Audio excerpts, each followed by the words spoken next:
What's going on, man? Welcome back to the basement. I'm Ron, and it's week 5. So bye weeks are finally here. People are down bad. We got injuries across the board, whether you lost Malik Neighbors or CeeDee Lamb, or you lost Trey Benson, or you got Bijan Robinson on bye, Josh Jacobs on bye.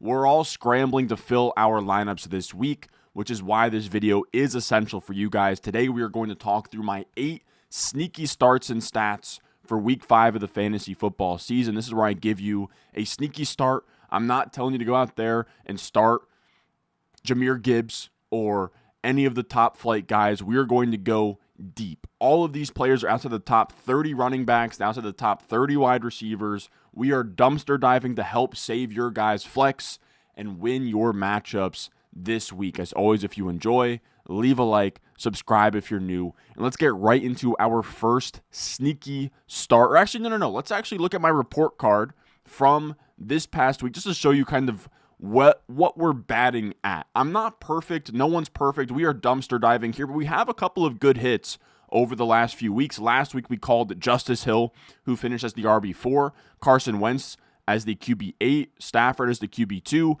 Henderson a small win as the RB24, and then we do whiff on Waddle, Ollie Gordon, Jonnu Smith. I'm not going to bat 1,000 here, but when we're dumpster diving and we can put Justice Hill as a top 5 running back or stream a quarterback like Carson Wentz, I think we did a pretty good job last week. Now, how this video is going to go is I'm going to show you the sneaky start. I am going to tell you, right, so this is Keon Coleman. He's my wide receiver 34 at home versus the New England Patriots. I am 5 spots higher than consensus. Now, what consensus means is that is the Fantasy Pros expert consensus rankings, where it just takes all of their experts, it spits out the rankings, and then I tell you how much I am higher on than those people. On top of that, if you are curious, right, if you have Keon Coleman versus somebody like Keenan Allen on your team and you're trying to figure out who to start, all of those can be found on the Patreon, patreon.com/Ron Stewart. My week 5 rankings are live there. You get my rest of season rankings. You get my waiver wire article, all of that good stuff. Patreon.com/Ron Stewart in the comment section and the description. Now, why I like Keon Coleman this week is I actually got a question on the Patreon of why do I like Keon Coleman so much, so I figured I might as well explain it. And here is the stat. We have the Patriots are a pass funnel.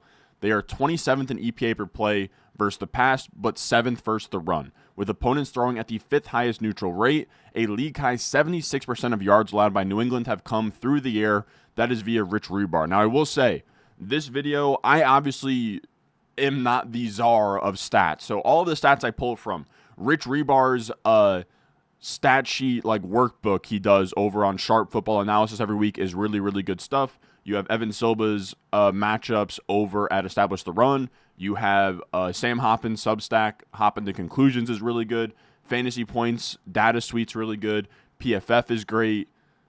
Fantasy Life Utilization Report is great. I think I have pretty much most of it covered there. Pat Thorman over on Establish the Run, his Snaps and Pace article is really good. There's just like a ton of really good resources out there to make sure you check out. And if I have something like in particular, like here, like via Rich Rebar, I will try and give them credit where credit is due. Now with the Patriots, they also run man coverage at the 7th highest rate, which fits Keon Coleman's strengths. He owns a 20.9% target rate, so that's targets per out run versus man coverage, compared to Shakir's 9.5%. Essentially the other big receiving option. Shakir is much better versus zone. Keon Coleman thrives against man coverage. His best game of the season actually came against a Baltimore Ravens team that is top 5 in man coverage, when he had over 100 receiving yards and a touchdown in week 1. I think this is the week to fire up Keon Coleman in the flex. The Bills are projected for the 2nd most points this week by Vegas, and they are going against a pass funnel Patriots defense. So I do like Keon Coleman a bunch, and I know they have Christian Gonzalez, but I'm not really expecting him to give Keon Coleman, of all people, shadow treatment. Now, our second sneaky start of the day is going to be Isaiah Davis. He is my RB37 this week at home versus Dallas. I am 6 spots higher than consensus, and here's the stat. With Braylon Allen out, Isaiah Davis steps into a bigger role. He played 14 of 27 third down and 2-minute drill snaps last week, making him one of the Jets' preferred pass-catching backs. Dallas allows the 6th most fantasy points to running backs and the highest target share to running backs out of the backfield at 22.8%. In a projected top 12 scoring game by Vegas for the Jets, Davis could see 8 to 12 touches and mix in some goal line work. He's available in 90% of ESPN leagues. Now, a disclaimer I give on all of these is that I'm not saying that Isaiah Davis is a must start here, okay? If you have a much better option, right? Like if you have a J.K. Dobbins or Ashton Genty, like do not put Isaiah Davis. Do not force any of these guys into your lineup.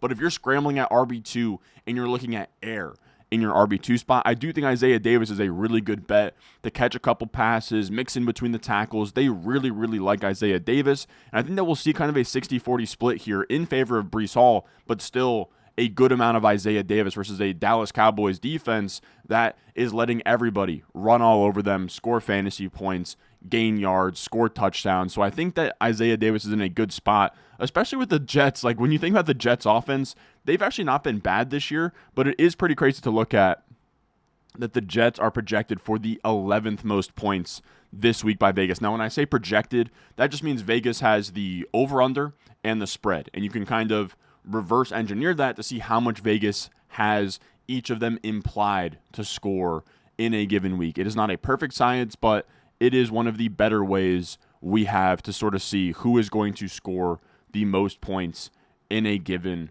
week. Now, moving on from that, our third sneaky start here is a wide receiver. We have Rasheed Shaheed. He's my wide receiver 36 at home versus the Giants. I am 5 spots higher than consensus. And this is another team that is on the surface bad, but projected for the 16th most points by Vegas. And here's the stat. The Saints-Giants game projects fast.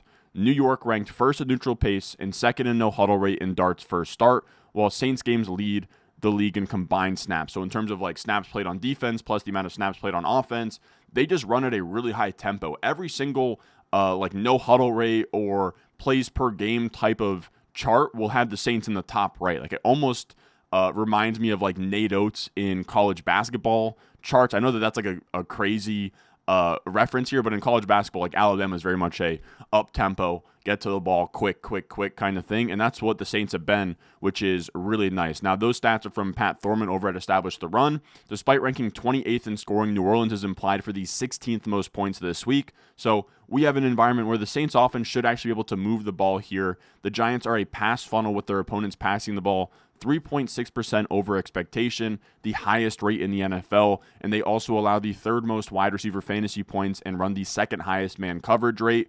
Shaheed leads all Saints wide receivers in catches, yards, touchdowns, and yards per route run versus man coverage. So it is the perfect matchup for Shaheed to get into your flex, feel good about him in your flex, where the Giants are not a good pass defense. They run a lot of man coverage. It is right up Shaheed's alley to maybe finally rip off an explosive play at home in the Dome. This could be a sneaky fun shootout here in New Orleans this weekend. Then we will talk about my fourth sneaky start, Malik Washington. Now, we have a lot of players in this Dolphins at Carolina game. I really like this environment. Malik Washington this week is my wide receiver 39 on the road versus Carolina, 3 spots higher than consensus.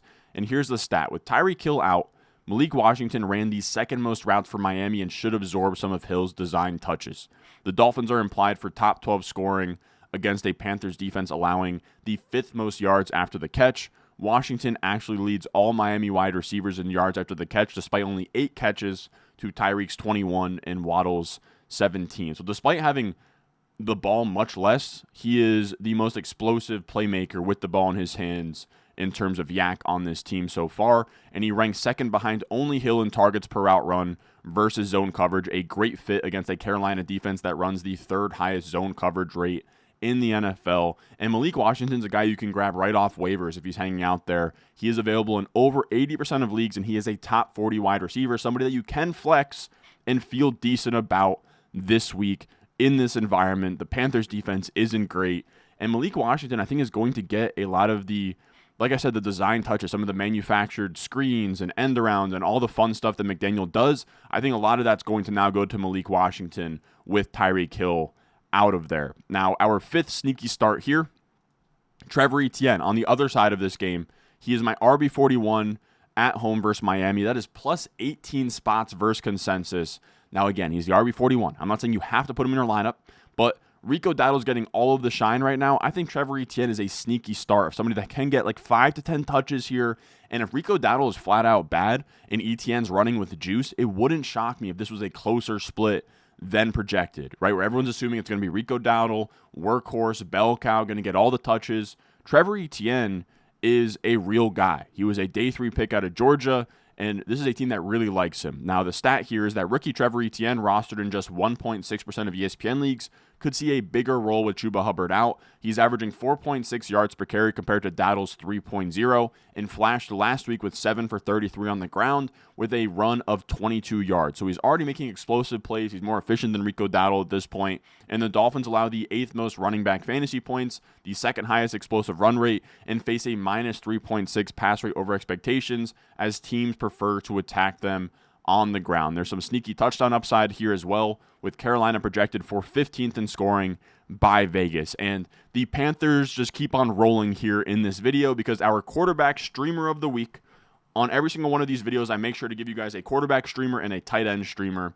The quarterback streamer this week is Bryce Young. He's my QB 20 at home versus Miami. The Panthers have the 2nd highest neutral pass rate at 69%, and their home underdogs projected for the 15th most points by Vegas. The Dolphins have allowed the 2nd most fantasy points to quarterbacks and the 2nd highest scramble rate at 11.5%, which could unlock Bryce Young's rushing upside. He went 5 carries for 40 yards on the ground back in week 1. If he can add on the ground versus Miami defense, then we are talking about a guy with top 12 quarterback upside, and he is available in 80% of ESPN leagues, over 80% of ESPN leagues. Now, this will be shocking to no one, but we have one more Carolina Panther here.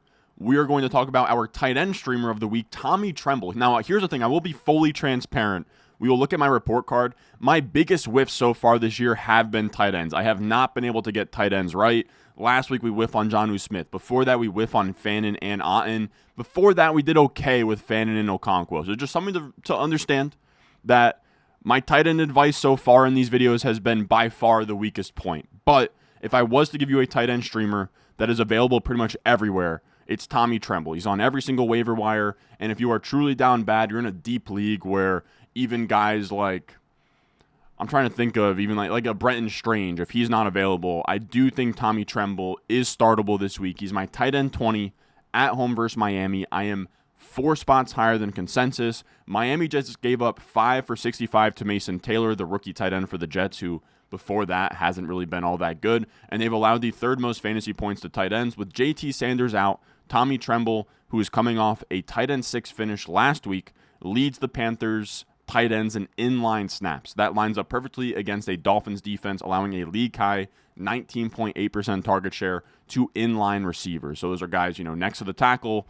usually tight ends. And the Panthers are projected for the 15th most points as underdogs at home. So it should be a pass-leaning game script. There should be touchdown upside, and he should be pretty much the next best option after Tetairoa McMillan. Hunter Renfrow is in the mix here, but I do think Tommy Tremble can give you 3 to 5 catches and a little something in the yards department. Maybe he catches a touchdown. And then our most dumpster divey player on this whole list, hold your nose. If you're truly down horrendous, I think you can get away with putting Michael Wilson in your flex spot if you are, again, like super desperate. He is my wide receiver 55 at home versus Tennessee. I'm 4 spots higher than consensus. And here's the stat. He's a desperation flex play available in over 95% of ESPN leagues. The Titans have allowed the 7th most fantasy points to wide receivers, and Arizona just posted its highest pass attempt total of the season, likely a trend with their running back injuries. Wilson quietly leads Cardinals wide receivers in fantasy points per route run, win rate, and separation score versus cover 2, which Tennessee runs at the 7th highest rate. He's logged 7 top 36 finishes in 33 career games, and that's all you're hoping for if you're down bad. Can you just get the wide receiver 34 this week out of Michael Wilson? I think so. He's also, like, if you want to go narrative street here, he's been vocal in the locker room of him not being happy with his role. There's a couple games every year where Michael Wilson just has a game. I think that could come this week versus Titans defense. I just have a feeling about Michael Wilson this week. Now, that is going to do it for us today. As always, if you enjoyed, leave a like, subscribe if you're new. I will say these videos usually come out on Friday. I did have something come up. I had a buddy's housewarming party. I wanted to get the video out before then, but I didn't want to rush it, so it's coming out today on Saturday. I'll always have this video out for you guys this season, but I can't always promise that it'll be out on Friday. I'll be back here tomorrow, probably for a stream Sunday morning, but appreciate you guys watching. Again, if you want the full rankings, that'll be on the Patreon, patreon.com/Ron Stewart in the description and the comment section down below. But if you cannot support there, just leave a like, subscribe if you're new, and I will see y'all in the next one.